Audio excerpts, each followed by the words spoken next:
people of India origin and combining the interests of the world as one family ideal of India heritage. The Friends of India Society International has conducted seminars, workshops, and presentations by distinguished persons on matters of India and the world at large. For example, in the last two bi-weekly meetings, we had powerful presentations on the educational aspect of the so-called Kisan matters and presented US government administration's policy towards India. Friends of India Society International plans to educate the Friends of India all over the world in support of India causes and the world togetherness. In this series, we have a very dynamic presentation on a very good topic. Today's topic, India's national interest in view of US-China superpower competition. Now, I want to make an informational statement. Please note to leave your question and your name and a state of calling in the chat box. I'll be presenting as many questions as possible during the Q&A session. Please mute yourself throughout as well as during the Q&A. Now I have the pleasure to present to you our esteemed leader, the International President of Friends of India Society, Dr. Bhishma Agnihotri.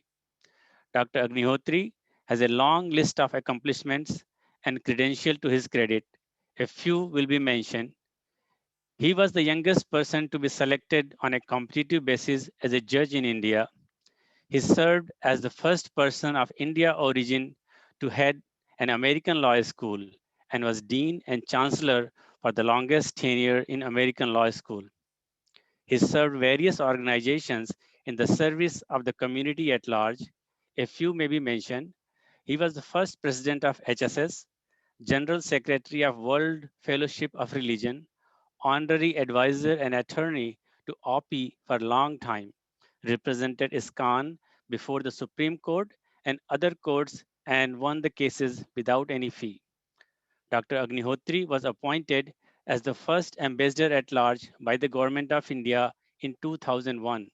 He traveled the world in strengthening the ties of NRIs from all background, gender, and religion to our motherland, India. Without further ado, it is my great pleasure to invite Dr. Bhishma Agnihotri.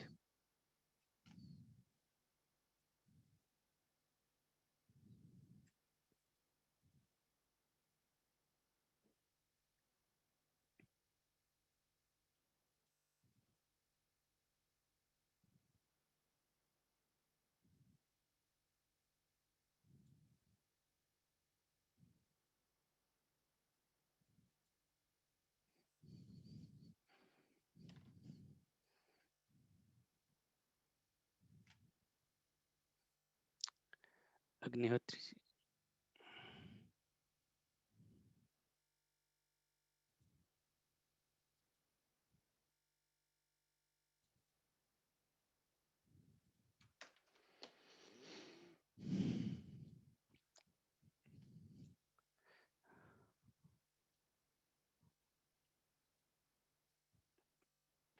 Agnihotri ji.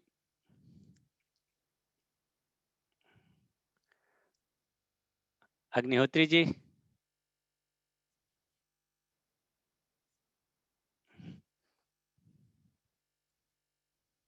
Just 1 minute.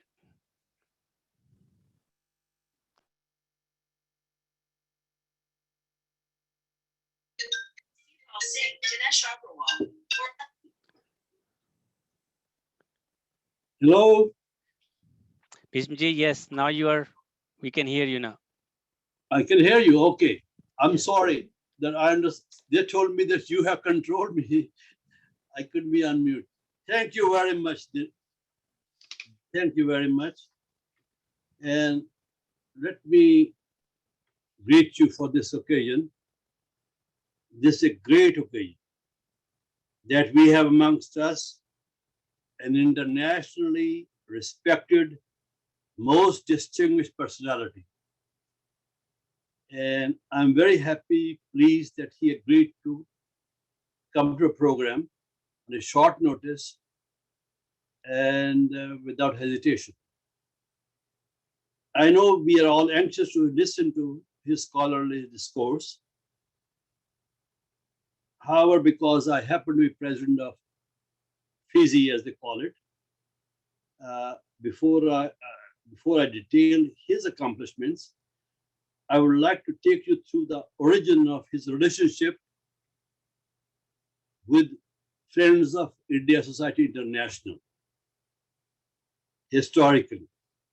And that will give you an idea of Fiji also. I met Dr. Swamy around 1975. It was during this time the national emergency was declared in India by the then Prime Minister Indira Gandhi. I do not want to go into details of how it happened or why it happened. However, we cannot forget the atrocities, torture, and suffering thrown on the people of India. Leaders were put into jail without reason and rhyme and without notice. The press was totally muzzled. There was no freedom for anybody of any kind. The constitution was reduced to a scrap of paper, and people, leaders, were in jail for almost 21 months. We can count thousands of incidents of total lockdown of humanity. You may have heard about the horror stories of that era. I can rate you three of them because it has relevance for Fiji and also for Dr. Subramanian Swamy. I visited India during that period and informed my connections in India about my visit. It was a bad time. Any organization or individual connected with other non-government groups or parties were not safe. I met in New Delhi two of my contacts, which was suggested to me, who were engaged in anti-emergency movement. The meeting was arranged by a well-wisher of the movement in the back small storage room of a shop in the Connaught Place. I met that young man wearing a Sikh turban and an outfit. He was part of the movement. He explained to me what was happening and briefed me on that. And you know what whom I'm talking about, right? You have seen his picture in turban many times in the papers.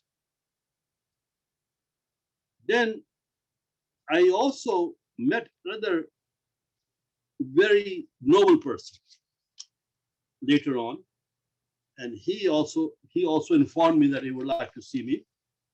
His name was Chaman Lalji. He was well-known figure, but a very small figure, well-respected, selfless, and a person of very humble uh, visibility, but a great depth. So he explained to me what is going on in India and how I should carry a message to the people of the world through my resources and our resources so that something can be done about this emergency. But anyway, I just went on. And let me mention the third person I met. And I think Dr. Swamy would like it.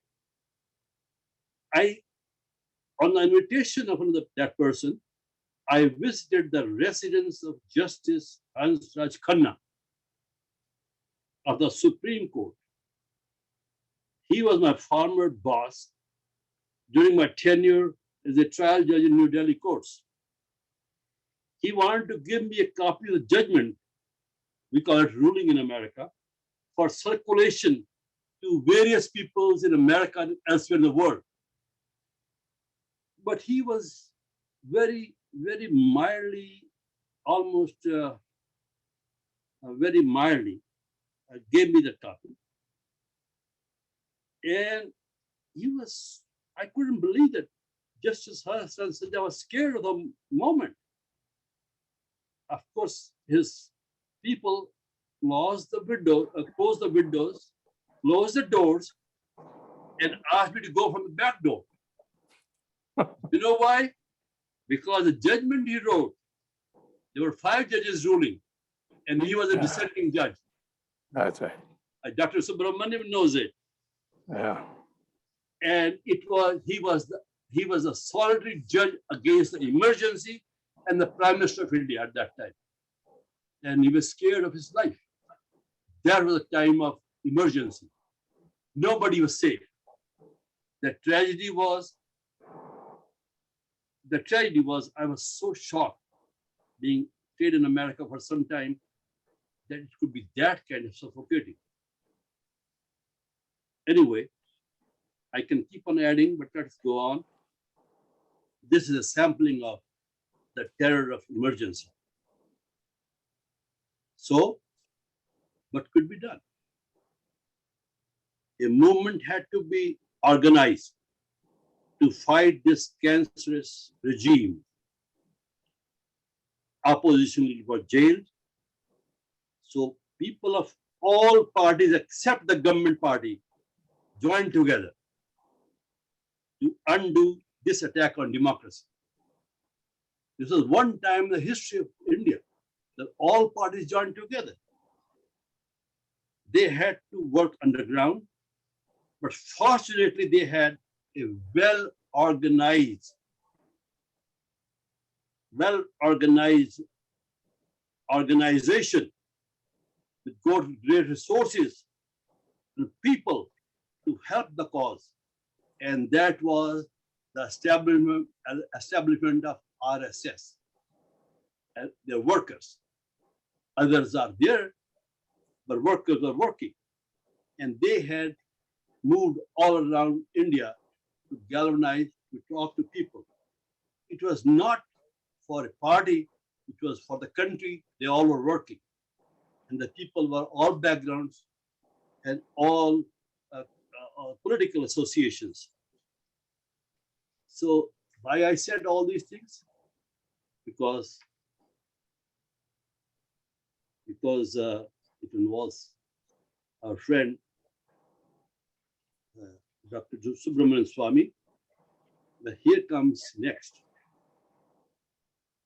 With all this thing going on, with the Subramanian Swamy, other people, like other friends of his or other friends of mine, they decided to create an organization known as FISI, Friends of India Society International, so that it can carry the message of the same message which are circulating in India at that time for freedom of India, really. Restore constitution, restore the people's rights, and release the people. People were there in jail for 21 months without reason. So I think Dr. Swamy was involved in that struggle too. But anyway, so I carried the message backward in New York, and we had a very good rally there in New York. And not only that, we had a big program in a hotel, and people made speeches and everything else. And then there was very strong group of people who wanted to help the cause of India. And believe me, they are from all groups. I can tell you one thing, that one of the persons who was part of our group has been the minister in the government of Mamta, right? He was our supporter. He has been member, I think resigned only lately, right? Few months ago. Not good. Yeah. So he's not contesting. So what I'm trying to say is that we had galvanized support from all groups. So FISI stands for all the groups. That may be visible that some of the people who are in the forehead of FISI they belong to Sun Cadre, because Sun Cadre is basically a nationalistic and pro-India cadre. They do not believe in any kind of religion distribution of religion, other things. So long as a person is for India, they are lovable. They are with us. They are for India, so they are for good causes. But anyway, so I don't want to talk more about these things, but let me go on to the next step. I'm doing this because, so as I mentioned, the Friend of India Society was born with a global India mission. Its mission was to combine all sectors of society for the preservation of democracy in India. For me, the next relevant occasion came in the year 2006. And in that six, I was invited to a meeting in Bangalore, where I was asked to see the head of the RSS, Sri Sudarshanji. He talked to me. Then I was not the head of this organization. Then he asked me to head the Friends of India Society International. I was reluctant because I had a very, very rosy situation going on for me. It was a tough decision, but he so firmly stayed, no, we need your help. Okay, I couldn't say no to him. So here I am today. Sudarshanji was a unique visionary, a divine man, and a great scholar. He was also a source of inspiration, not only to me, but also to our guests of honor today, Yes. Dr. Subramanian Swamy. Right. Okay? Dr. Swamy's interaction with Sudarshanji was especially known in connection with Ram Setu project. Yes. Because Sudarshanji always talked to me about Swamiji and Swami's contributions, if I remember. And sometime Swamiji and we were together in presence of Sudarshanji for talking about many issues. So FISI has engaged continuously to continue the assignment given to me all these years. Only 2 projects undertaken by FISI in the past need to be mentioned because they were also dear to Dr. Swamy. In one project, FISI campaigned in various cities of America against corruption in India. We had the association of Bharat Swahiman overseas of Baba Ramdev, the yoga guru. We know Dr. Swamy has been fighting for challenging the corrupt forces in India for many, many decades. We also remember how his dynamic legal and extra-legal actions in this regard are considered, right? But anyway, the second project involved seminars conducted in different cities in the USA and others places regarding the freedom of Tibet movement. The Tibetan leaders and the scholars were invited, who made very emotional presentations about the plight of Tibetans, the treachery, violence, and aggression of Tibetans by China. It brought tears to many people there in the participants. I can keep on discussing the details with more passion. However, let us move on. FISI is committed to educate all the diaspora and the peoples of all nations over the concern we have in preserving and promoting the glory of India. Now I think it's the time to talk about a little bit about our speaker, Dr. Subramanian Swamy, known economist, distinguished professor, visiting professor of Harvard, and whatnot. He has been the center of Indian politics for a long time and has been influential and has played prominent roles in various administrations, has been very close to many governmental power structures. It's impossible to detail all of his accomplishments. He was a source of major movements in India and its politics for many years. Currently, he is a member of Indian Parliament. His contributions to various social and cultural movements are too many to count. In law, we call it obiter dicta. Dr. Swamy is a famous lawyer without a law degree. He has filed and won more cases than anybody else for the good of the country. As a lawyer and a former judge, I pardon him for practicing law without license. But he made it. He made it. You're forgiven, sir. But you're all educated, well-disciplined, and well-informed audience. I have seen most of your names on the list. I don't believe what I see. I have doctors, I have engineers, I have professors, I have presidents of the universities, and whatnot. Young people, all kind of people who are here.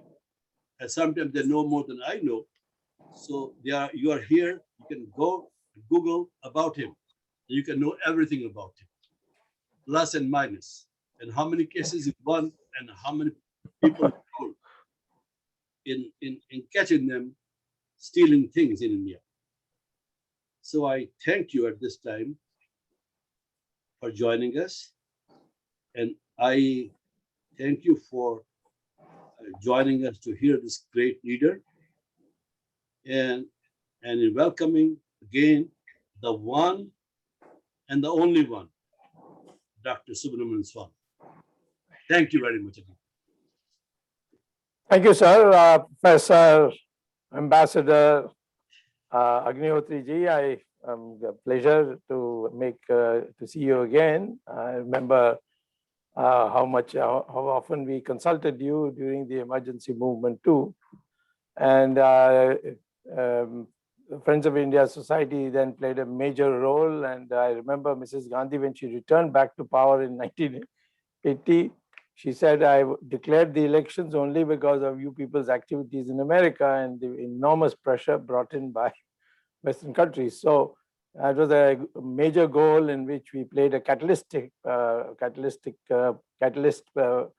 role, and that's how we have a proud heritage, and you have continued it. I congratulate you. I think the best thing for me to do is to speak for about 20-25 minutes. Because at 8 o'clock, that is about an hour and 10 minutes from now, or 7 minutes from now, I have to attend a RSS Shaka for MPs, which we have once a week. And it was suddenly announced, and I was told that I must be present. So I would like to leave in another hour from this forum. So let me speak for about 25 minutes. And then you can ask me, you have questions to ask, which your moderator would read out. This is the most important topic for us in the present situation in India. There's a deep debate going on, and the FISI can play a major role in telling us the reality in the United States. Because back in India, it gets filtered through media, and each reflects some bias or the other. And so the questions that you have posed is excellent. The United States-China competition which is now, which the Chinese want to be a sort of a duopoly, that is two nations like in the past, when Soviet Union was there and America. But today they have a potential challenger, and that is India. India has all the attributes of becoming a superpower and the potential, and we have to realize that and then have a mindset to pursue it the way the Chinese have done in the last 20 years. So when we speak about India's national interest, according to Morgenthau and all these thinkers in political science, have always defined it as something to do with the goal of survival of a nation. And the survival of the nation is for what? It is for its physical, political, and cultural identity. So India has, after all, if India cannot defend itself, then other cultures come and dominate you. But to the greatness of Indians, we have struggled and thrown them all away and still have preserved our ancient culture, which is the only continuing culture in the world. And we have a democratic system. And of course, our physical geography has been modified a bit, but we need to get so strong that we are able to restore our geography too. But in all senses, this is the moment of truth for India, that there is an emerging confrontation between the United States and China, and where do we stand, and what's our national interests. So I'll begin with that, and just to say that India has everything in place. It's got a large geographical size. Its GDP in purchasing power parity terms is the third largest in the world. People don't realize it. They go to the UN and the UN uses exchange rates for the dollar to the rupee. And that keeps changing. Today it's now 100. Only a few months ago it was 70. So does it mean that our GDP has gone down? It's not gone down in realistic terms. That is the purchasing power parity rates. And by purchasing power parity rates, we are, after the United States, China, we are the third largest in GDP. And second thing is that we have tremendous potential. We can do, our country, unlike China and the United States, can do agriculture all 12 months of the year. That means we can grow 3 crops in a year. But we actually grow 1 crop, except for a small percentage, I think of 20%, where we grow more than 1 crop. But India has that potential, because all through the 12 months you get sunshine, you get water, everything is available for that kind of agriculture. We can feed the world, because the Indian agricultural products are today the cheapest in the world. You'll be surprised that we have 50 million cows, but we are hardly producing enough milk for our own people. And but whereas in other countries, milk costs 6 times as much it costs here. And now our cow's milk is being regarded as A2 milk, and it's sold even in American supermarket at a higher price. So this is another aspect. We have 60% of the world's thorium. Uranium is going to be exhausted, and people are going to turn to uranium. The Americans have already started doing, collecting sources of the thorium, and that's why you hear sometimes in India that people have been prosecuted for smuggling out of the country sand from the beaches of Tamil Nadu and Kerala, because the sands of these 2 states have monazite, which is thorium. And so the United States, nobody in his right mind would export sand from one country to another, because sand is available everywhere. But Indian sand in these 2 states has this property. So I would say, first of all, we must emerge as a third part of the triangle, instead of which side we are to be. At the moment, we have to make a choice. Are we going to be with the United States and the Quad, as the United States is promoting? And the United States has Biden has made it very clear yesterday and a few days earlier that the Quad is meant for putting a check on China. And if we decide that we are going to be part of the Quad, we are a member of the Quad, but so far we have not taken a stand on this issue. And this has never been so clearly formulated, even in Trump's time. But today, Mr. Biden has, as a new president, has clearly defined it, not once but twice or thrice, that Quad is meant for checkmating the Chinese. So this is an aspect that you have to decide, are you going to be with the Quad in checkmating China, including evicting them from our territory? They have occupied our territory systematically since 2003. And in little bits and pieces, they go nibbling. Today, a very crucial area which is strategically overlooking the Karakoram Pass, which connects Xinjiang to Pakistan, or the Pakistan-held Kashmir, that is very close. That is, the Depsang area is very close, and to that area, and puts it in difficulty if we are there in military force. We never had stationed military force, so they took advantage of that and they occupied it. And they occupied it over a series of years, and ultimately they built a cantonment, Pakka cantonment, in 2013. So it's a legacy, but the country needed to be warned about it earlier. So China has now, after 18 one-to-one meetings with the Prime Minister, has now suddenly revealed itself that they are interested. They have built now a big village in northeast of Arunachal. So they have entered Arunachal, and they have got hold of all our neighbors in one form or the other. Nepal, I don't know what's going to happen in the new election, but at the moment, Nepal is dominated by Chinese interests, and therefore they have laid claim to parts of Uttaranchal, which Nepal in its history had never claimed. Then, unfortunately, after we fought to protect Bhutan and then came to a standstill with the Chinese, both of us withdrew our forces.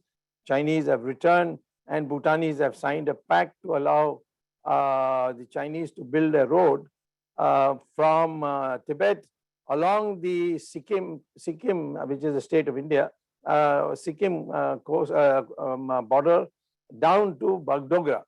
And if you see the Indian map, the whole of Assam and Northeast is connected by what we call as the chicken neck with Bengal. So if China can come from the bottom and the Bangladeshis from the Chinese can come from the top down on the road that they have built, and the Bangladeshis were to support that, then Assam can be and Northeast can be cut off with great ease. So they have faced a major threat there. Burma has now, on a coup, become Chinese, pro-Chinese. Because of the personality of Rajapaksa, he is trying to balance the legacy of the Chinese presence in Sri Lanka, but we need to assist him on that. And of course, Maldives is signed a pact with the military pact with the United States. So in a sense, we are almost all alone just now in our own borders, not only China, but also all the other countries there. And we have additional problems being foisted on by do-gooders in the West, namely the human rights groups who want Rohingyas to be brought in here. Rohingyas, you see, I must tell you in advance, they during 1944, they were asked, do you want to be part of India or you want to be part of Pakistan, which Jinnah was then proposing? So they emphatically said our leader is Jinnah. It's all in record. And when Burma became an independent country and it had its Constituent Assembly meeting, two nominees of the leadership of Rohingyas were appointed to that. And in that they said, we are participating, but we make it clear that we want to go to Pakistan. At that time, both Bangladesh and West Pakistan were one country. So now we are being asked to take them because Bangladesh says, no, we won't take them. And West Pakistan, of course, out of the question. They can't even reach there. And whatever a few did go, they pushed them illegally across the border to us. So we have this issue also, that when we are dealing with the United States, let us not forget that strategically we may have a good bonding with the United States, but the United States is that being a democracy has independent institutions who are raising the pitch. And in fact, they are raising the pitch to say that the present government is not democratic. Now, there are no ones to tell us that. We fought, and Fisi was in the lead. We fought the dictatorship in the 70s, and the people of India showed. In the election of 1977, let me tell you what is most significant. The most educated parts of India voted for Mrs. Gandhi's party, overwhelmingly.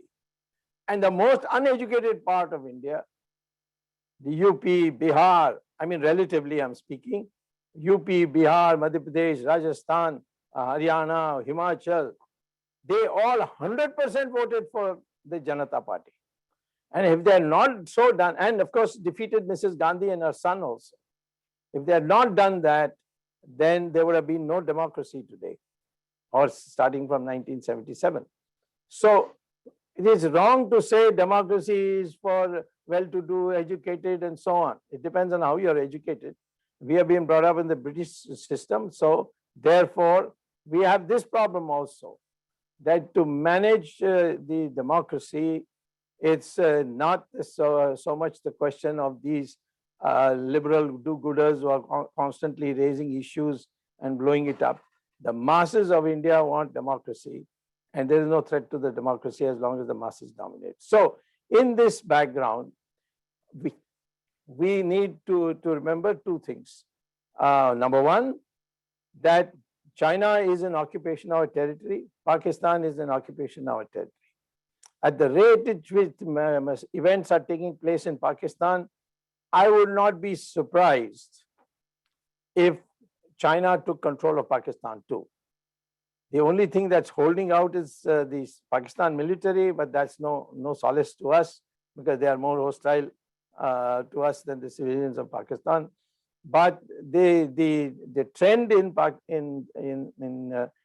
Pakistan is that the Chinese have got tremendous influence, and the recent announcement unilaterally independent of the political authorities by the two militaries who met, decided there will be a ceasefire on the border, was also Chinese inspired, because the Chinese know very well that if there is a battle between Indian troops and the Pakistanis, the Pakistanis will get a beating. So they want to, whatever the Chinese are likely to do in the future, they want it strictly between India and China. And they don't want the Pakistan element to come into it. Furthermore, Pakistan comes, it raises more emotion than the Chinese intervention. So in this situation of instability, we need a tremendous amount of military support. We don't need boots on the ground from America. We have got enough, but we need modern weapons like F-35, which the United States was willing to give, but because we signed an agreement with the Russians on S-400, the Americans are now withheld supplying any of the most sophisticated weapons to us, and they are waiting whether we take delivery of S-400, which may happen at the end of this year. We have already, of the 100,000 crore rupees that we have paid for the deal, we have paid, put down 40,000 already, 60,000 crores remain. Now, problem with S-400 is twofold. The Chinese have been given priority in delivery. They have to be, because that leads me to the second point, the electronics in it. What is S-400? It is actually it is mounted on aircraft. It can shoot down planes. It can shoot down the ground installations. It's a powerful weapon, no doubt. But its guiding principles or guidance is done by electronics which were prepared, which were manufactured in China. And therefore, it will be Chinese who could, like they have done recently with electricity in India, in Bombay, they closed it down through the artificial intelligence techniques. So therefore, I would say that the Chinese, this S-400 deal, the Americans have been singularly clear. From day one, they have been clear. They say you can't take S-400 if you want our advanced weapon system. Because the moment you bring that in, first of all, the Chinese, while your aircrafts are going with S-400 and the Chinese come with their S-400, they can jam your electronics and your planes will be shot like flies. So they say that this is, you're doing this is very wrong. Some of our people say, no, who's America to dictate this? We'll buy from wherever we want. That's fair enough. But the question is that today you have to make a choice. Cannot, this non-alignment is over. Even though the foreign minister goes on saying that it is part of our DNA to be non-aligned. Well, you can be non-aligned on your thoughts, but it doesn't mean that you can't align using your intelligence. And today, in my opinion, in this developing competition between China and India and the United States, India's national interest requires that we bond with the Americans and of course, the Japanese are also there and the Australians are there and some more countries may come, but it's presently 4 countries and that's why it's called a Quad. And we should do it in a full way, recognizing that there will be a lot of irritations and we should not get carried away by that. For example, all these human rights groups, congressional groups, and so on, which I think FISI can play an effective counter role. But they are now come in a big way as part of the Biden team. And even though Biden himself is very clear, he was a little soft on China before he became president. And then he saw all the files which were presented to him as president, and he has undergone a change. So he now understands that the principal threat to United States is from China, and the principal country which can meet the Chinese threat on ground is India. We have performed extremely well in these recent conflicts, but that has not restored our territory. Some of the territory we have captured, we have returned. That is in Pangong Lake area. We had occupied something called the Kailash Range, which is on a mountain. We have returned it back to the Chinese. It's part of the disengagement. But the Chinese have not left any part that they had captured, in particular Depsong, which is very crucial for us. They have not yet withdrawn. I don't know why we didn't make that as a quid pro quo, but the fact is that we thought it's good faith. Let's start the process by demonstrating that we are willing to withdraw from this Pangong Lake, which is across the LAC on the Chinese side, which we forcibly occupied in retaliation. And we have vacated that, and the Chinese are not going to vacate it. They have made it very clear after we vacated in Pangong Lake. And there's no use saying there's no morality and all. The Chinese Sun Tzu volume tells them that in times of war, there's no morality.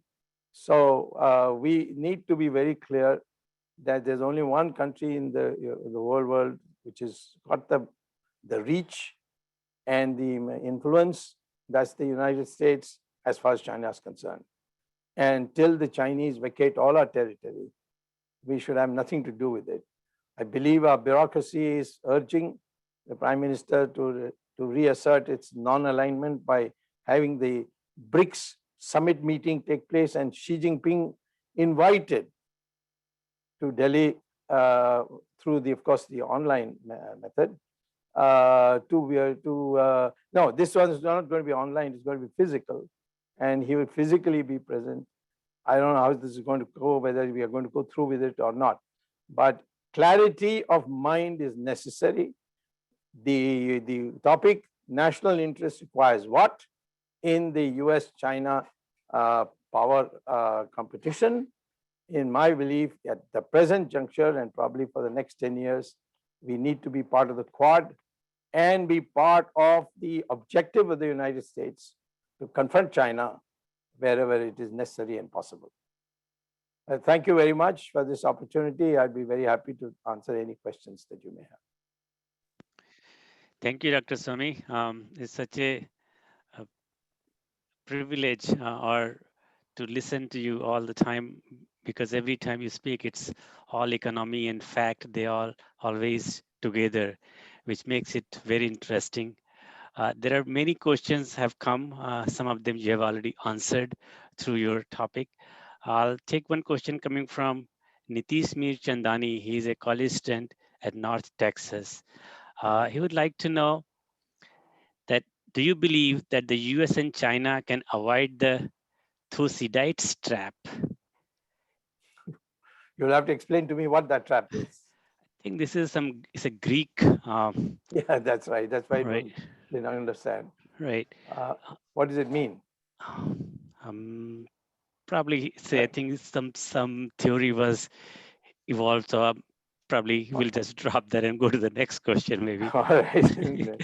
Secondly, what is the incumbent BJP administration doing to avoid an all-consuming military-industrial complex in India as there is in the US?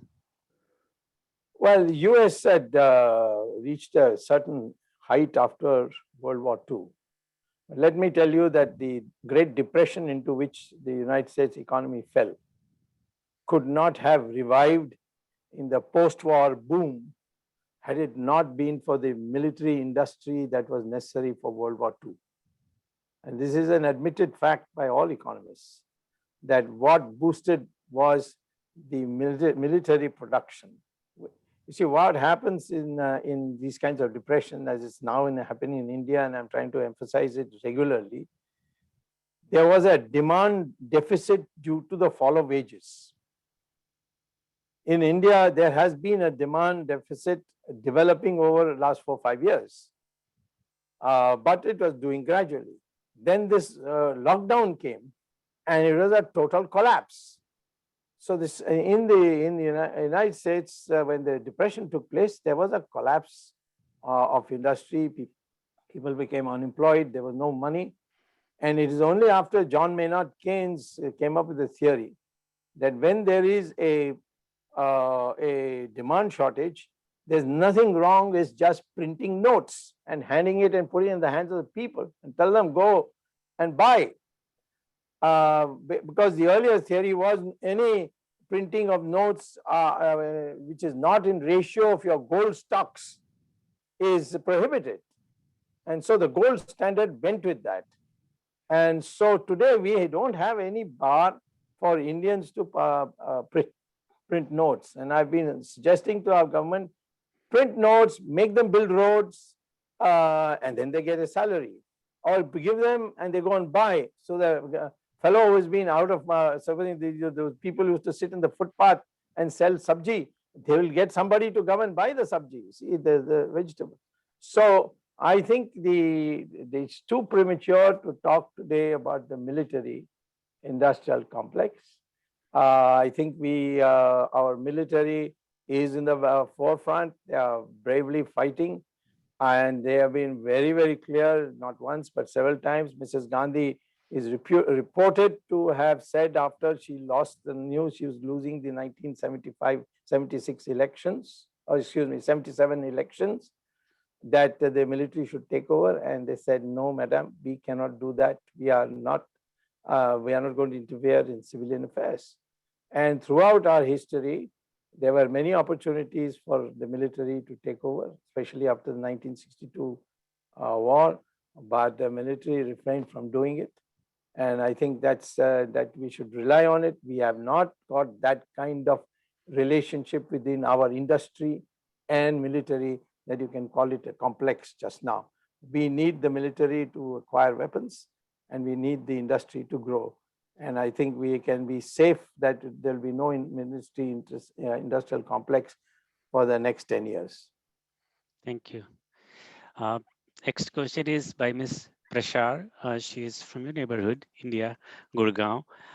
She would like to know the readiness of New Delhi in meeting warring neighbors, skirmishes, and bio-warfare unleashed by China on eastern border and Pakistan on western front.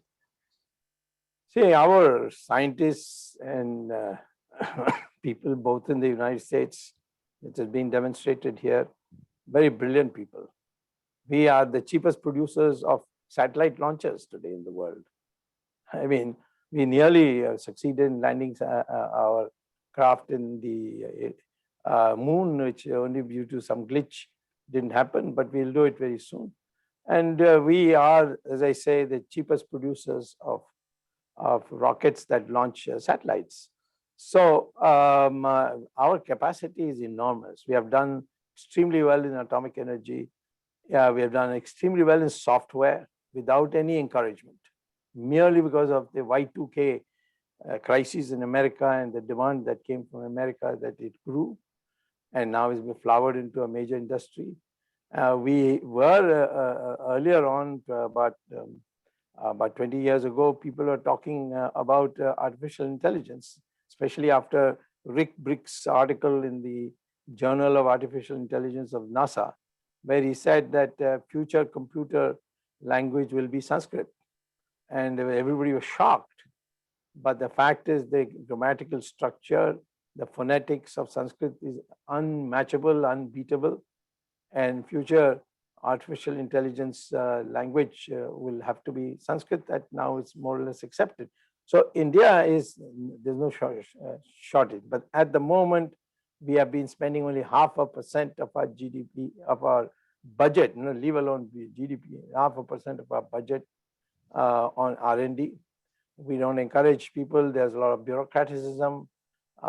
Promotions are not done except on who's a good boy and who's not a good boy. I myself suffered because I was so-called Sanghi, as I was called when I arrived. At that time, I was not.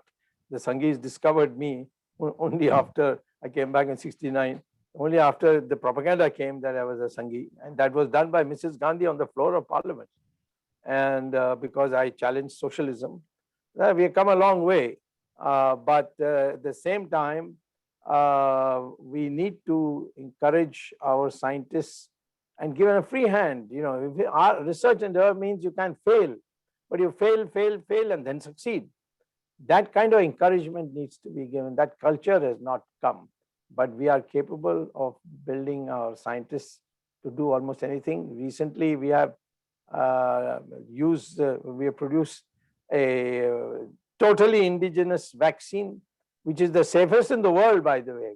Maybe we are not able to match the propaganda of the Western creations, but this co-vaccine, which is 100% indigenous, produced by a husband and wife team who got their PhDs from Wisconsin in the United States, came back and settled down in India. And they have created, and I myself have taken that vaccine, at least the first shot, and will get my second shot in April. So I think there is no area where, when the pressure builds that you must do it, our scientists can't come up with a solution. So I think nobody should have any doubts about that. And there are many questions have come, Dr. Swamy. There's one question, I'll probably take it before we come to I know you have to go, so we have to respect the time, which is not directly related with China, but I guess it's very important for us. How do we leverage Israel's support to us unilaterally in this silent war? See, as far as Israel is concerned, I was the pioneer in that relations in terms of getting diplomatic relations done. And the Israelis also know it, and I am considered a great friend of Israel. Israel, these are people who are butchered and put to gas chambers, and they have been persecuted all over the world. They themselves, in their first session of parliament in Israeli parliament, said, "Thank you, India. You are the only country where the Jews were not persecuted." When the Jews came to India as refugees, we, like for the Parsis, we built them synagogues. You can go and see them even today. They are all empty, of course, because everybody has gone to Israel. But the Jews in Cochin, we built them. Same thing in Bombay and a little bit in Delhi too. So Jews became integral part of our society. And the man who liberated Dhaka at the crucial time when the US 7th Fleet was coming with its task force, with nuclear weapons on board to threaten us to not to take Dhaka. And the Soviet Union also at that time told us, don't take Dhaka. Mrs. Gandhi got Manekshaw to issue an order to the then general there in operations, Mr. Jacob, who later joined BJP and became governor and so on. Mr. Jacob violated that order and took over Dhaka and 100,000 prisoners, which is the biggest one-time haul in the history of the world, you see. And of course, there was court-martial proceedings, but he said, you sent the message through teleprinter, but there was no electricity there, so I did not get the message. And so he was let off on that. And he then took retirement and came and joined BJP. So the Jews have participated in all our lives, and they have never faced any discrimination. So that is the foundation. But at the moment, we need to do more. We need to have an arms pact, that is a military pact with Israel, because we have got a huge army, and they are surrounded by 100 million hostile Arabs. And so if it ever comes to a existence problem for Israel, we should tell them that we'll be happy to supply you Indian army to protect you. In that, then all the modern electronics, all the things that they can extract from the United States, the best extractors from the United States are the Jews. And therefore, Israel has got even, I think, an IPAC or something in their Congress. And so we need to much more comprehensively make Israel a part of our military operations. Thank you, Dr. Swamy. This question was from Dr. Akshit Jain from California. At this time, I would like to invite our national president, Dr. Surendra Purohit, to say a vote of thanks. Dr. Purohit, MD, FSCS, is a general and vascular surgeon practicing in Covington, Louisiana. He is a clinical professor of surgery at Tulane University. He is on the board of directors at Lakeview Tulane Regional Medical Center. In addition, he is chairman of American Association of Physicians of Indian Origin, known as API Charitable Foundation. Dr. Purohit.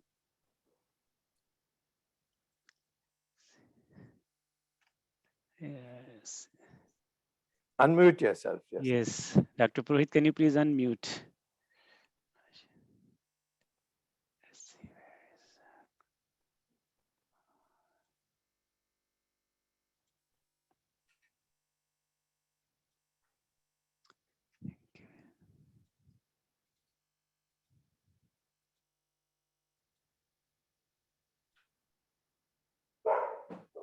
Yes.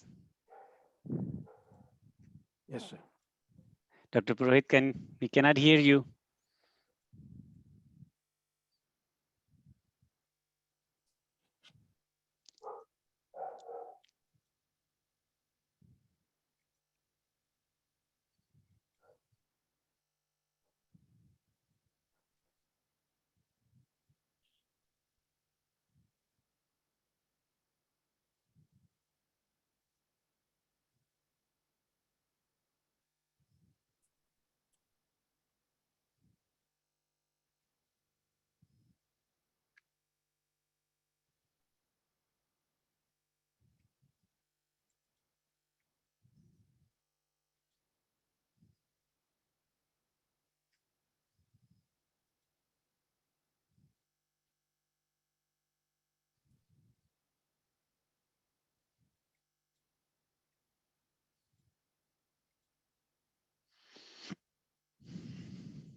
Dr. Purohit, can you?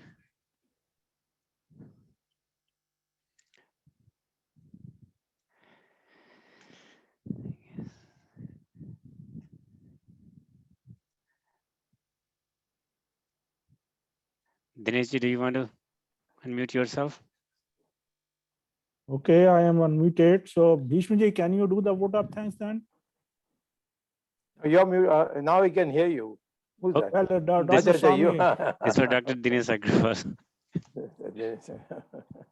yeah, Dr. Swamy, you gave a very excellent presentation about the relationship between India, China, and US, and how can we, make a bond between India and US to take care of China. So we thank you for all of that, and we also thank you all the people who joined tonight. So I think we already took too much time of Dr. Swamy. So we will close at this time. So good night and good morning in India and good night Yes. in US, everybody. Thank you. Thank you. Thank you Thank everyone you. for Anytime you want, I am ready for FCC. After all, I'm a part of the founding members. So therefore, Yes. and the first president also. So we therefore, it'll be a great privilege for me. we will take you on your words, Dr. Swamy. Yeah. Thank you. And have a good time in Shaka. Yes. Yeah, that's all, only for MPs. Can you believe we have MP Shaka? But you have parliament also to attend today, right? That is at 11 o'clock. That is another Okay. 3 hours away. Okay, okay. This will be at within the next half an hour. The Yeah. Shaka will start and then it'll go on for 1 hour. Then you have Nasta. As they, then there's no RSS without Nasta, that I can tell you. Right. So after that, we'll go to Parliament.